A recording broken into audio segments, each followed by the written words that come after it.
iRadio News.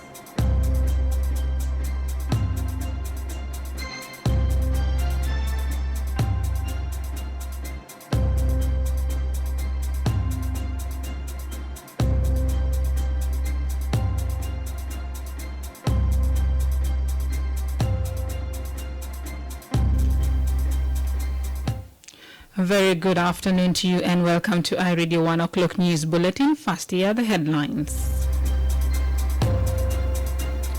A court in a will of Northern Barkazal State has this morning temporarily adjourned a hearing of the case of slain Abu Klwal. Unity State's Mayendit County Commissioner says calm has returned in the area following an attempt to kill him on Sunday. And Central Equatoria Governor has directed security forces in the state to facilitate a peaceful passage of cattle keepers back to Jonglei State.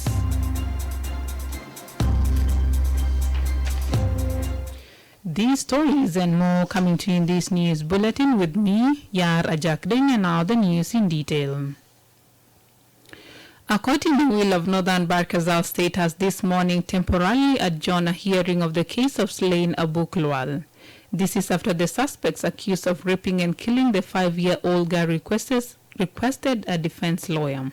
However, 42-year-old Saber Abu Sam is believed to be the prime suspect, but he was arrested along with 2 of his associates. The hearing into the case being presided by Judge Abraham Ajurulat, the president of the High Court in Northern Barkazal State, started today.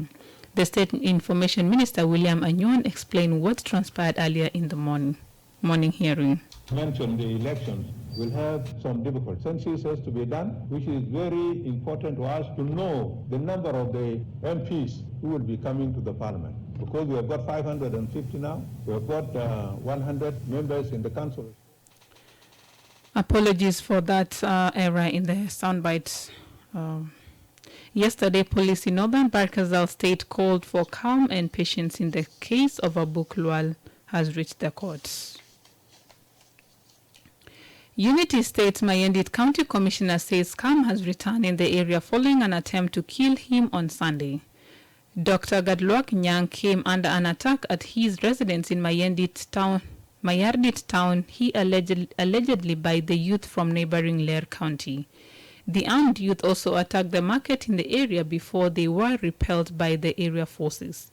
The attack left a 9-year-old child wounded with no death casualty reported. Dr. Gadluak Nyang accuses the Lair County youth of targeting lives of people in Mayendit. They target the market. They wounded one child, 9 years old, in his hand, and even they cause fearing among the community. The community run away. That thanks to God, this ain't peaceful. Yeah, they came from there. They came from their town. Even when the police and the HSCD run after them, they run inside there. They attacked my residence and they attacked the market. The second time was near. Even they did not attempt to do there, but they just want to kill the people. The incident comes a week after Mayendit youth allegedly attacked Lair town where 21 people were killed from both sides. Mayendit County Commissioner Nyang had denied his youth carried out the attack. On the latest development of an attack on Nyang's residence, Lair County Commissioner Stephen Taker denies any involvement in his youth in the attack. However, he says they are still investigating to establish if the attackers went from his county. I just heard it yesterday in the evening, and we are just working very hard to know who are those, because I called the youth who are in the cattle camp in Mom and brothers youth around the county. I asked all of them, and they told me nobody went out from their places. And even now, I'm together with the area commander discussing how that situation it happened. We are completely not aware about that, but we just heard it yesterday at the time that it happened. If it is true, what has committed the problem, then we will capture him and then to put in the jail. If it happened that they are the youth of there, we will capture them. We are working very hard to find out who are those who went there. You are listening to iRadio 1 o'clock news bulletin.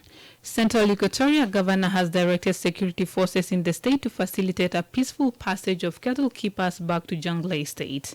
Emmanuel Adil Anthony instructed SSPDF soldiers who are based in Mogiri area northeast of Juba on Saturday. Last week, the SSPDF headquarters said it had provided security for herders in Magui County of Eastern Equatoria State to escort them to their places of origin. This came after the leader of Boer community in Nimli town requested for the assistance. Briefing foot soldiers in Mugiri, Governor encouraged the forces to accelerate a peaceful return of the herders back to Jonglei. Derek Derrickson is the press secretary in the office of the governor. He spoke to iRadio this morning. The visit was very great, and the leadership was so encouraged with the response of the forces command on ground that they are going to accelerate efforts towards the return of these cattle or herders into their places of origin in a very peaceful manner. And they call upon a cooperation between the civil population and the forces who are going to effect this or were going to enforce this directive as the presidential response to this very issue. Governor Adel also called upon the local communities to cooperate with the law enforcement agencies as they facilitate the evacuation of the herders. The governor of Lake State has called on the citizens to embark on agriculture, saying the state is now calm and stable. Ring Twain made the remarks during the launch of his agricultural farm in Ulu County over the weekend. The project aims to demonstrate that he as a governor is committed to boost agriculture in the state. According to Twain, this is the only way the state can minimize over-dependence on imported and donated food in the state. He then called on young people to desist from the vice of highway robberies, cattle raiding, looting, and killing of innocent lives. The state is calm, is safe. Now we are embarking on agriculture. This is the main policy in the state, and we are urging all our citizens in Lakes to cultivate, get food secured this year. This is my farm, such that I show to our people. Each and every citizen must dig the ground, and this is a good beginning. Agriculture is our life, is the source of living in the state and even in the whole country. This is an approach that will stabilize food insecurity in the state, and we are here. Practically, we will continue doing our farming as government and people of this city. I'm appealing to our youth, let them come to agriculture. They must be engaged, they must farm, get food for themselves. They must abandon this highway robbery, cattle rustling, unnecessary killing, looting. This is a reformatory program for our young men in the state, and we'll continue doing that. In its weekly Council of Ministers meeting, Governor Twain declared Fridays as cultivation days during the agricultural season. And finally, before the international news, a prominent religious leader has emphasized on the need for South Sudanese bishops to disseminate peace and reconciliation messages to the hard-to-reach areas across the country. South Sudan over the past period continued to witness rampant communal hostilities, mainly orchestrated by cattle raiding, armed youth, and tribal militias. In 2014, religious leaders met in Juba and urged the people of South Sudan to reconcile and live in peace. They, at that time, decried the suffering that thousands of civilians endured after the eruption of conflict in mid-December 2013. Justin Badi Arama is the primate and archbishop of the Episcopal Church of South Sudan. Badi spoke during the consecration of Emmanuel Omoro Eluzai as the third bishop of the Episcopal Diocese of Rokon yesterday. My dear bishops who are here, my dear brother archbishops, go back to your places, preach love, preach unity, preach reconciliation. That is what South Sudan is lacking. So the church, we must shout with that. Last month, President Salva Kiir launched a nationwide public consultation for the establishment of the Commission for Truth, Reconciliation and Healing. The consultation aimed to design legislation and ensuring the experience of women, men, girls, and boys are sufficiently documented and incorporated for legislation. You are still listening to iRadio 1 o'clock news bulletin, and now to the stories making headlines in the region and international scene. My colleague Susan Philip joins us, and this international news is proudly brought to you by MTN. Mata tofu buzak fi mahalan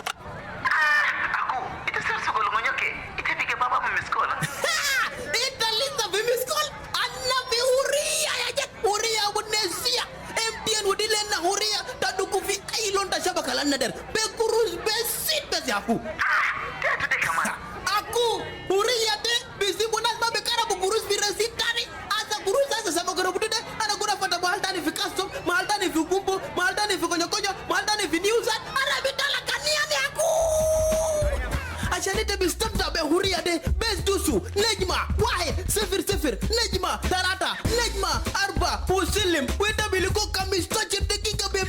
zingine bes ukamata ile dakika bemia kam zingine bes fiyom kabel wallahi dawriya asli wallahi dawriya ya. Thank you. Now to the international scene. The Nigerian government has cancelled the resumption of train services between the capital Abuja and the northern city of Kaunda, earlier scheduled for Monday. The services were suspended in March after gunmen blew up the railway with an explosive device, forcing a train carrying hundreds of passengers to stop. They then opened fire, killing at least 9 people and kidnapping more than 60 others who are still in captivity. It's not yet clear why the resumption of the services has been postponed indefinitely. Elsewhere, the first black Kenyan to conquer Mount Everest has arrived home to a warm welcome. Well-wishers danced and sang as James Kagambi left Jomo Kenyatta Airport in capital Nairobi. Earlier this month, the 62-year-old retired school teacher was part of the first all-black team to climb the world's highest peak. He told BBC Focus on Africa Radio he was surprised that the summit was so crowded, but was very happy to have made it to the top of the sunrise because the photos came out right. And finally, nearly 900,000 homes in southern Canada were left without power Saturday after a severe storm hit the province of Ontario and Quebec. 7 people were killed by falling trees and a woman died when a boat capsized in the Ottawa River. Wind gusts reached 82 atmosphere during the storm, according to Environment Canada. Power company Hydro One, which covers all Ontario, said it will take several days to reconnect every home. This is the end of story making headlines in the region and in the international scene. Thank you. Thank you, Susan, for those international news. And now my colleague Lasuba Memo joins us with the sports news. Things are Jack in the world of sports. Manchester City manager Pep Guardiola said his side were legends after they secured their 4th Premier League title in 5 seasons. City won the league by a point over challengers Liverpool with a stunning 3-0 comeback win against Aston Villa on the final day at Etihad Stadium. It is Guardiola's 11th trophy in 6 years since coming to England. For his part, Jurgen Klopp congratulates Manchester City on the well-deserved title. In Italy, AC Milan won their 19th Serie A title, but the first for 11 years by cruising to victory at Sassuolo. Olivier Giroud scored twice with Frank Kessie also on target for the visitors. The title triumph indicates Milan's decision to appoint Stefano Pioli as manager in 2019. A move that was initially unpopular with Pioli having left City rivals Inter for 6 months. Inter finished 2 points back. The final day 3-0 victory over Sampdoria, ultimately in vain. Napoli was third after 3-0 win at Spezia, while Juventus ended their disappointing season under Massimiliano Allegri, who won the title with Milan in 2010-2011 by finishing 4th, but qualifying for next season's Champions League. Barcelona ended their season with a home defeat against Villarreal as they finished on their lowest La Liga points total in 14 years. Villarreal, this season's Champions League semi-finalists, booked a Europa Conference League spot with their victory in the League Cup. Alfonso Pedrosa ran onto Dani Paredes' pass to give them the lead. Noel Gomez made it 2-0 after a terrible pass across his own box by Barcelona's on-loan winger Adama Traore. Frankie de Jong thought he had pulled one back, but his header was disallowed for offside. That's all the world of sports. Back to Yara Jack.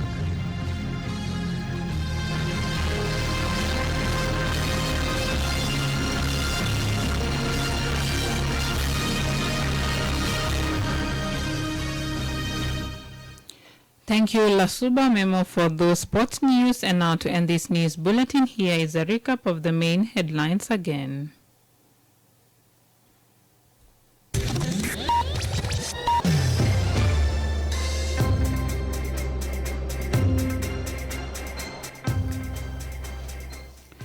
A court in Awil of Northern Barkazal State has this morning temporarily adjourned a hearing of the case of slain Abu Klwal.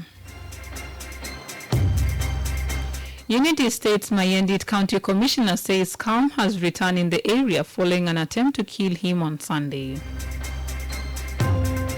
And Central Equatoria Governor has directed security forces in the state to facilitate a peaceful passage of cattle keepers back to Jonglei State.